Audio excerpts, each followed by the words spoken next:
రెండవ రాజధానిగా చేయాలని ఆయన ఒక ప్రతిపాదన చేశారు. అప్పుడు ఆయన ప్రతిపాదన చేసినప్పుడు ఏంటంటే హైదరాబాద్లో ఈ బొలారం, సికింద్రాబాద్ కంట్రోల్ రేటు,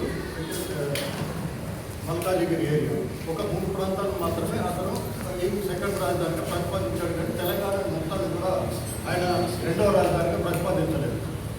అయితే ఈ మధ్యన కొన్ని వర్గాలు అయితే అంబేద్కర్ పేరు చెప్పుకొని అప్పుడు అంబేద్కర్ చెప్పాడు కాబట్టి ఇప్పుడు హైదరాబాద్ని రెండవ రాజధానిగా చేయాలని కొంత ప్రచారాన్ని నిర్వహిస్తున్నారు. దాంట్లో ముఖ్యంగా లా ప్రొఫెసర్ గాలి వినోద్ కుమార్ గారి వాళ్ళు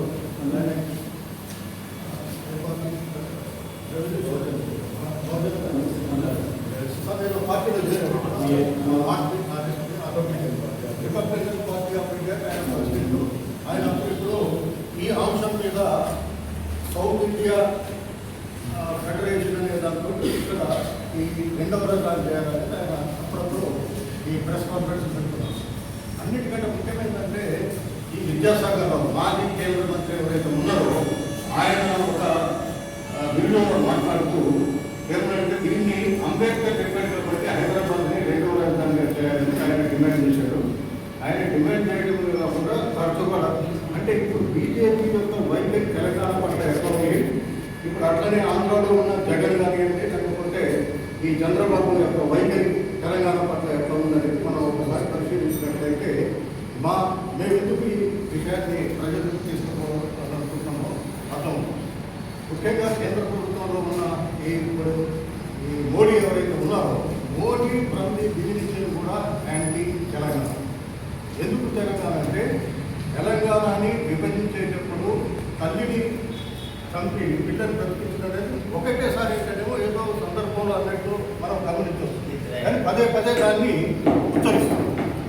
అంతేకాకుండా ఈ మధ్యన ఈ డీలిమిటేషన్ అది జరుగుతున్నప్పుడు బెంగళూరు ఎంపీ తేజస్వి అని ఈ ఆంధ్ర తెలంగాణ విడిపోవడాన్ని ఆయన పాకిస్తాన్ అండ్ ఇండియా విడిపోవడం అట్లా వచ్చాడు. పార్లమెంట్లో రికార్డు అది మనం బయట చెప్పింది కూడా కాదు. అయితే ఇటువంటి అంశాలను కూడా ఇప్పుడు తరచుగా మనకు తెలిసిన అంతా ఉద్యోగాలే ఉన్నారు. ఆ ఉద్యమంలో ఉన్నప్పుడే ఎప్పుడైతే తెలంగాణ ఇచ్చే అవకాశాలు ఉన్నాయని కేంద్ర ప్రభుత్వం వార్తలు వస్తున్న సందర్భంలోనే ఆంధ్ర వాళ్ళు ఏం చెప్పారంటే తెలంగాణని సపరేట్గా ఉండాలి, ఉమ్మడి రాజధాని అంటే ఇప్పుడు హర్యానా పంజాబ్ ఎట్లయితే ఎన్నికలు ఇచ్చారో ఈ హైదరాబాద్ కూడా అదే రకంగా ఉంచాలనేది మనందరికీ తెలిసిన విషయం.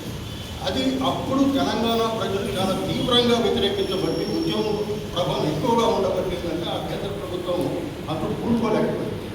అంతేకాకుండా దాన్ని ఇంకొక రకంగా కూడా తీసుకొచ్చారు. రాయల తెలంగాణ కూడా ఒకటి తీసుకొచ్చారు. రాయల తెలంగాణ అంటే కర్నూలు, కడప, అనంతపూర్ కొన్ని కలిపి ఇటు ఈ రకంగా వాళ్ళు రకరకాలైన విన్యాసాలు చేసినా కానీ తెలంగాణ ప్రజలను తిప్పుకొట్టడం వల్ల ఆ రోజున్న కేంద్ర ప్రభుత్వం అనేది ఈ తెలంగాణని హైదరాబాద్ని వాళ్ళకి ఉమ్మడి రాజధానిగా ఒక 10 సంవత్సరాలు మాత్రమే చేశారు. ఉమ్మడి రాజధాని చేసిన తర్వాత రీసెంట్గా మీరు గారు చూసినట్లయితే ఆంధ్ర ఎటువంటి స్టేట్మెంట్ చూసినట్లయితే ఉమ్మడి రాజధాని 10 సంవత్సరాలు ఇక్కడ ఉండకుండా పోయింది ఎవరు? ఇదే ఇప్పుడున్న ప్రస్తుత రేవంత్ రెడ్డి అండ్ చంద్రబాబు నాయుడు ఒక కోర్టు నోటు కేసులో దాని తర్వాత ఎవరు ఈయన ఈ కేసీఆర్ ఎవరు అరెస్ట్ చేస్తాడనే భయాలు కొద్ది వాడు ఇమ్మీడియట్గా ఇక్కడి నుంచి అక్కడికి షిఫ్ట్ చేయడం జరిగింది. జరిగిన తర్వాత నడుస్తున్న తర్వాత రీసెంట్గా ఎప్పుడైతే ఎన్డీఏ భాగస్వామ్యంలో ఉంది, ఎన్డీఏ బీజేపీ ప్రభుత్వం చంద్రబాబు బలం మీద ఆధారపడి ఉన్నది కాబట్టి వాళ్ళు ఏం చేస్తున్నారంటే తరచుగా హైదరాబాద్ని మేము 60 ఏళ్ళు అభివృద్ధి చేశాము. అభివృద్ధి చేసిన తర్వాత 2020లో కట్టుబట్టలతో ఎలాగొంటారంటే రీసెంట్గా స్టేట్మెంట్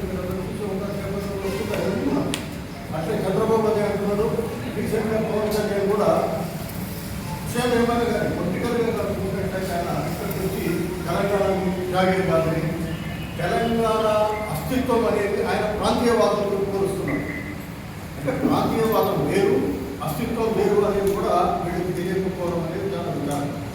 అస్తిత్వం అనేది ఏంటంటే మనని ఇతర ప్రాంతంలో ఉన్నవాళ్ళు రాజకీయంగా వాళ్ళ ప్రయోజనమే కాకుండా రాజకీయంగా ఆధిపత్యం వహిస్తున్నారు కాబట్టి వాళ్ళ నుంచి మనకు విముక్తి కోసం అది ఒక అస్తిత్వవాదం.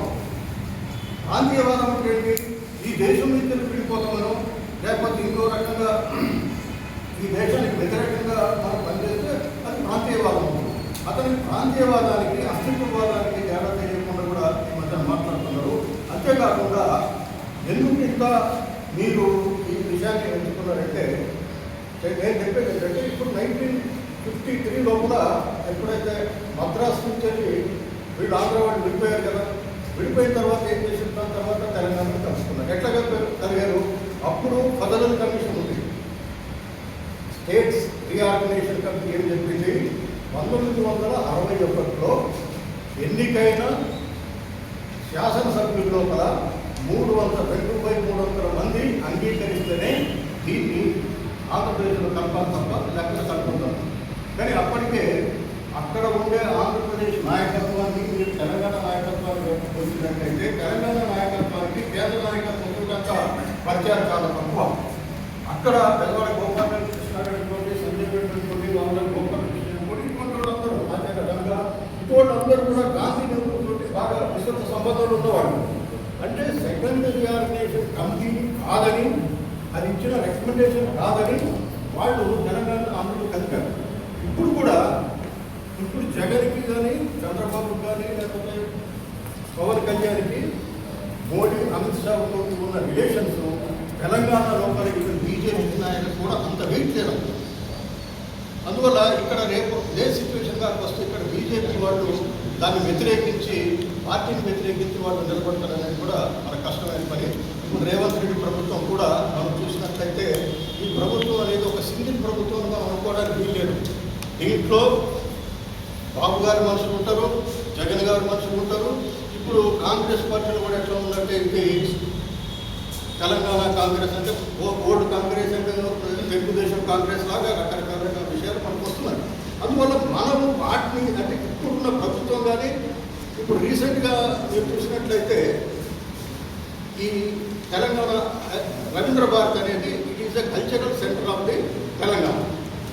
ఈ కల్చరల్ సెంటర్ లోపల అంతకు ముందు ఘంటసాల విగ్రహం పెట్టారు, అది ఎవరికి అభ్యంతరం లేకపోయింది ఉంది. ఇప్పుడు సుబ్రహ్మణ్యం విగ్రహం తీసుకొచ్చి అక్కడ పెట్టారు. మేమంతా కూడా వ్యతిరేకించినా కూడా ఈ రేవంత్ రెడ్డి అక్కడే ఆ విగ్రహాన్ని ఎందుకు పెట్టాల్సి వచ్చింది అనేది ఒక ప్రశ్న. అంటే సాంస్కృతికంగా కూడా దీన్ని మనం చూసినట్లయితే సాంస్కృతిక దాడిగా మనం పరిగణించవచ్చు. అంతేకాకుండా ఎందుకు సుబ్రహ్మణ్యాన్ని అంత తీవ్రంగా వ్యతిరేకించాల్సి వస్తుంది అంటే ఇప్పుడు జయ జయ హే తెలంగాణ ఏదైతే పాట ఉందో ఆ పాటని పాడటానికి నిరాకరించిన వాడు సుబ్రహ్మణ్యం. అంతేకాకుండా విగ్రహాలు ఎవరు పెడతారు? ప్రజలలో పనిచేసిన వాళ్ళు, ప్రజా సంక్షేమం కోసం పనిచేసిన వాళ్ళు కానీ నేషనల్ లెవెల్లో ఇమేజ్ ఉన్నవాళ్ళు కానీ పెడతారు. సుబ్రహ్మణ్యం అనేవాడు కేవలం అనేది మీరు డబ్బులు ఇస్తే పాటలు పాడిపోతాడు అంతే, అంతకు తప్ప అతనుకున్న క్రెడిబిలిటీ ఏం లేదు. అందువల్ల దాన్ని చాలా తీవ్రంగా వ్యతిరేకించడం జరిగింది. ఆయన కానీ రేవంత్ రెడ్డి ప్రభుత్వం నిమ్మకు నీరెచ్చినట్టుగా ఉంటే ఆయన విగ్రహాన్ని అక్కడ పెట్టడం జరిగింది. దాని తర్వాత ఇంకొక రకంగా చూసినట్లయితే జూబ్లీస్ బై ఎలక్షన్స్ అయినా లేదా బై ఎలక్షన్స్ రేవంత్ రెడ్డి ఏమన్నాడు, అక్కడ ఉన్న ఆంధ్ర ఓట్ల కోసం, కేవలం ఆంధ్ర ఓట్ల కోసం నేను ఎన్టీఆర్ విగ్రహం పెడతాను. ఎన్టీఆర్ విగ్రహం పెడతాను. ఇప్పుడు ఏమైంది, అక్కడ కూడా అదో రకంగా ఎన్టీఆర్ అనేవాడు ఒక చీఫ్ మినిస్టర్. ఇప్పుడు మన దగ్గర కూడా అంజయ్ ఉన్నాడు, చెన్నారెడ్డి ఉన్నాడు. వీళ్ళ విగ్రహాలు కానీ లేకపోతే అంజశ్రీ కానీ గద్దర్ కానీ ఇటువంటి చాలా ఫేమస్ అయిన మనుషులు ఒక్క విగ్రహం కూడా ఆంధ్రలో ఎక్కడా కనపడదు. Even Damodaram Sanjay is ex chief minister, ఆయన విగ్రహం ఎక్కడ పెట్టారు ఆంధ్రాలో అంటే ఎక్కడ లేదు.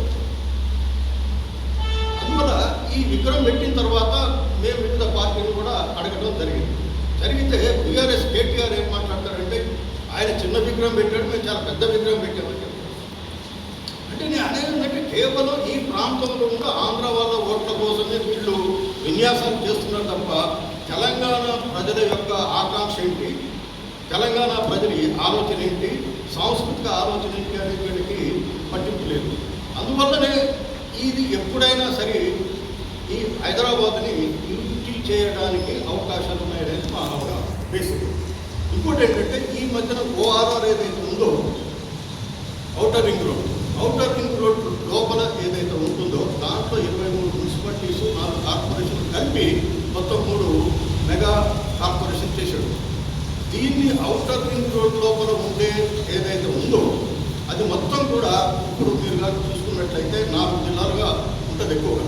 అంటే ఇప్పుడు రీజనల్ రింగ్ రోడ్ ఆర్ఆర్ ఏదైతే ప్రపోజ్ చేశారో, మీరు రంగారెడ్డి తీసుకోండి, హైదరాబాద్ తీసుకోండి, మల్కాజిగిరి తీసుకోండి, సంగారెడ్డి తీసుకోండి. ఈ 4 జిల్లాల నుంచి మనకు జిఎస్టీపీలు అంటే మన రాష్ట్రం లోపల ఉత్పత్తి అయ్యే మొత్తం కాక చూసినట్లయితే 50% కంటే ఎక్కువగా ఉంది. రెవెన్యూ షేర్ కాక చూసినట్లయితే ఈ 4 జిల్లాల నుంచే మనకు దాదాపు 52 నుంచి కొంచెం ఎక్కువ తక్కువ ఉండొచ్చు, కానీ 50 కంటే ఎక్కువనే ఉంది, ఎప్పుడు తక్కువ లేదు. ఒకవేళ ఈ 4 జిల్లాలు కాక ఒకవేళ డ్యూటీ అయినట్లయితే తెలంగాణ ఆర్థిక పరిస్థితి సంక్షోభంలో పడే అవకాశం ఉంది. అంతేకాకుండా తెలంగాణ ప్రజలకి వచ్చే వెల్ఫేర్ స్కీమ్స్ ఏవైతే ఉన్నాయో అది కూడా ఆగిపోయే అవకాశం ఉంది. అంతేకాకుండా తెలంగాణ చేసిన అప్పులన్నీ కూడా మన మీద పడే అవకాశం ఉంది. ఇప్పుడు ఎవరైతే ఉద్యోగస్తులు ఉన్నారో, ఉద్యోగస్తులు పెన్షనర్స్గా మీరు లెక్క ఇచ్చినట్లయితే 5.2 లక్షలు ఉన్నారు. అట్లనే కాంట్రాక్ట్ అండ్ అవుట్ సోర్సింగ్ ఎంప్లాయీస్గా తీసుకున్నట్లయితే 4.96, మొత్తం 9 లక్షల పైన ఉన్నారు. అంటే వీరందరికీ కూడా ఉద్యోగాలు కానివ్వండి, అంటే అయిన జీతాలు కానివ్వండి, పెన్షన్స్ కానివ్వండి వచ్చే అవకాశం లేదు. అందువల్ల ఈ ఆర్ఆర్ లోపల ఏదైతే విస్తృతమైన ప్రాంతం ఉంటుందో ఆ ప్రాంతాన్ని అంతా కూడా వీళ్ళు డ్యూటీ చేయాలనే ప్రయత్నాలలో ఈ ప్రభుత్వాలు పనిచేస్తున్నాయి. వీటి వల్ల వచ్చే నష్టాలు ఏంటి మనకు అనేది మనం చూడాలి. ఇప్పుడు ముఖ్యంగా చూసినట్లయితే ఇక్కడ ఈ మధ్యన వెంకయ్య నాయుడు గారు ఈ ఆంధ్రజ్యోతిలో ఒక స్టేట్మెంట్ వచ్చింది. ఏంటంటే ఈ రేవంత్ రెడ్డి చేస్తున్నది ఏదైతే ఉందో హైడ్రా కానివ్వండి, లేకపోతే మూసీ సుందరీకరణ, ఏమేమంటున్నా అంటే మూసీ సుందరీకరణ దాన్ని బాగు చేస్తానప్పుడు హైదరాబాద్ను ముందు బాగు చేయాలి. హైదరాబాద్లో మీ అందరికీ తెలుసు జవహర్ నగర్ లోపల డంప్ యార్డు, దాంట్లో ప్రపంచం లోపల హైయెస్ట్ మిథేన్ గ్యాస్ విడుదల లోపల ఇది 2వ అతిపెద్దది. దాని చుట్టుపక్కల ఉన్న ప్రజలందరూ కూడా ఈరోజు అనారోగ్యం పాలవుతున్నారు. అక్కడ దాదాపు ఒక 1,00,000 మంది విద్యార్థులు ఉంటే అక్కడ ఉన్న 2 స్కూల్స్ ఎవ్వరు కూడా అక్కడ చదివే పరిస్థితి లేదు. ఇప్పుడు మీరు జీడిమెట్ల పంపి మీ అందరికీ తెలిసే ప్రాంతాలు, జీడిమెట్లలో ఉండే ఫ్యాక్టరీస్ నుంచి వచ్చే రసాయన పదార్థాలు కానివ్వండి, వ్యర్థాలు కానివ్వండి కాలువలో పారుతుంటాయి. ఆ కాలువలు ఎక్కడికి పోతున్నాయి? మూసిలో పోతాయి. నువ్వు వాటిని అరికట్టకుండా మూసిని బాగు చేస్తా అని ఇంతకుముందు కూడా కేసీఆర్ అందరూ కూడా మొత్తుకున్నారు. అరే కాళేశ్వరం సరైనది కాదు అని, ఆయన నేను కడతాను. ఇప్పుడు రేవంత్ రెడ్డి కూడా ఎంతమంది వ్యతిరేకించినా కానీ ఈ మూసిని మొదలేసుకోవడం, ఈ మూసిని హైడ్రా చేసే దాన్ని వెంకయ్య నాయుడు గారు చాలా తీవ్రంగా మెచ్చుకుంటున్నారు. ఈ ఎందుకు మెచ్చుకుంటున్నారంటే రేపు వెంకయ్య నాయుడు ఇదివరకు chief justice Ramana and Jayaprakash Narayana IAS ఆఫీసర్గా రిటైర్ అయినప్పుడు వీళ్ళు ముగ్గురు కూడా అదే పనిలో ఉన్నారు. ఏది హైదరాబాద్కి చేస్తే తప్ప